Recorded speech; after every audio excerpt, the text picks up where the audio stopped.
Guard passing can be one of the most difficult things to learn in Jiu-Jitsu. There's a ton of stuff going on, there's so many techniques to learn, and it's hard to figure out where to start. In this video, I plan to conceptualize the idea of guard passing so you can start guard passing the right way and develop your own game that will be efficient for you.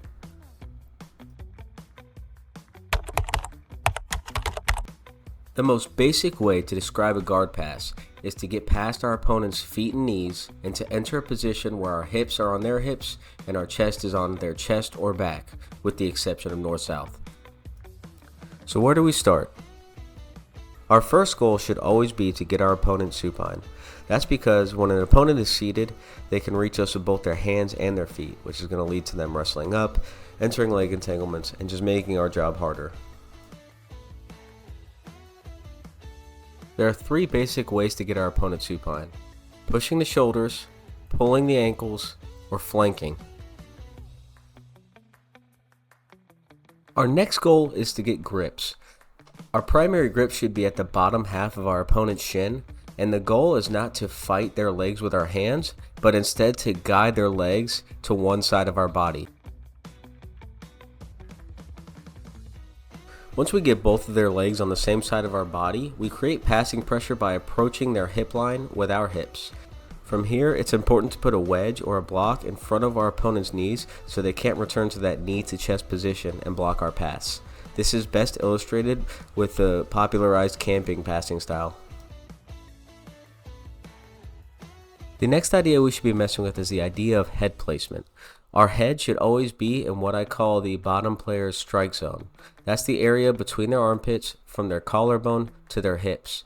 Having our head in this area prevents them from being able to attack us so easily and allows us to use our head as another wedge to finish our pass. To complete our pass, we need to make a transition to the head and shoulders of our opponent by lowering our level and creating good upper body grips around their head and shoulders. Again, this is to prevent them from creating space and getting their knees back in the space between our bodies.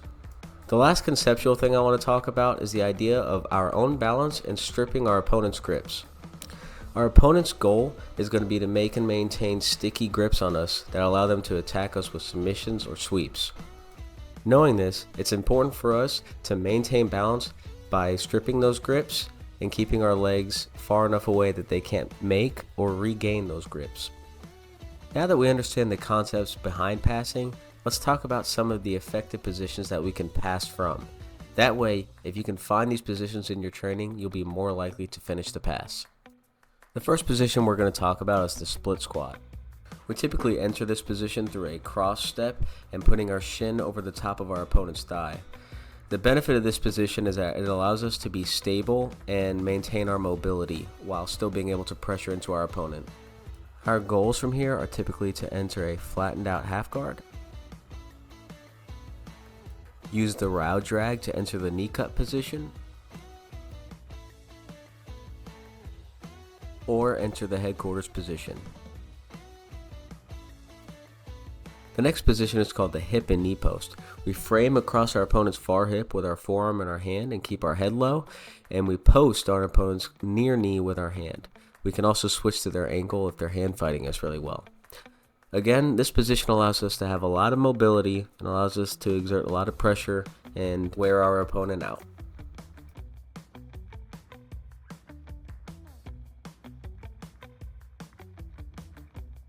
Our options from here include turning the knees away to finish the pass, entering a flattened out half guard,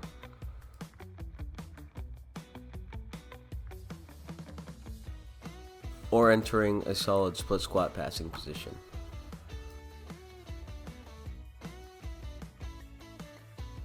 Next is the leg drag.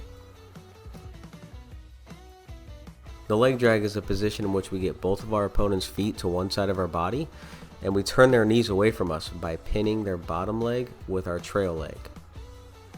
Then we will usually pin their far shoulder with our head. A failed leg drag is usually a great time to go to the hip and knee post.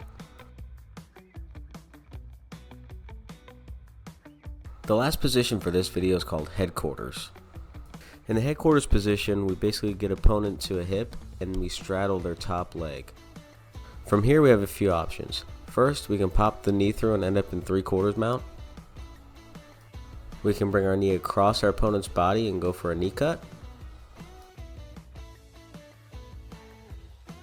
Or we can work to get our opponent's knees together and climb their body to finish the pass. Well, that pretty much covers all of the passing information I wanted to go over today. If there's a specific type of pass or specific type of passing that you want me to cover in future videos, let me know down in the comments. And if you found any useful information in this video, make sure to subscribe so you don't miss the next one. Thanks.